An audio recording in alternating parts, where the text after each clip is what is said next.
એક મહિના અગાઉ મેં પ્રેસ કોન્ફરન્સ કરીને પૂરા પુરાવા સાથે જાહેર કર્યું હતું કે મનરેગા કૌભાંડ એ માત્ર બચુભાઈ ખાબડ એમના પુત્ર જ નહીં પણ એમના પણ ગુરુ, એમના મનરેગાના માસ્ટરમાઇન્ડ હીરા જોટવાના પ્લાનિંગથી આ મોટું કૌભાંડ થયું છે. અને મેં ત્યારે પણ જાહેર કર્યું કે આ મનરેગા કૌભાંડમાં ભાજપ અને કોંગ્રેસના નેતાઓએ ભાઈ ભાઈ બનીને ભાગ બટાઈ કરી છે.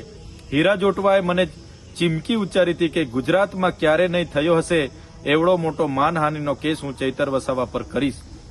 ત્યારે આજે ભરૂચ એસપીએ જે પ્રેસ કોન્ફરન્સ કરી, આજે હીરા જોટવાએ એના દીકરાની ધરપકડ કરી, એના પરથી સાબિત થાય છે કે હું સાચો હતો.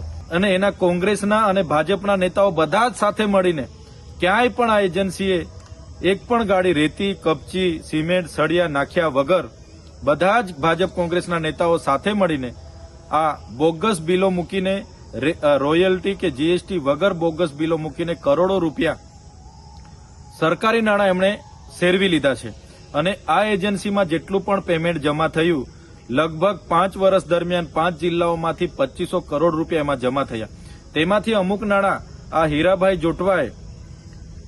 જોટવા પોતે જ એના પ્રોપરાઇટર હતા, માત્ર કાગળ પર બીજાને પ્રોપરાઇટર દર્શાવતા હતા. મારે સરકારશ્રીને વિનંતી છે, તમે આમાં સીબીઆઈ, ઈડી અને જીએસટી વિભાગને પણ જોડો.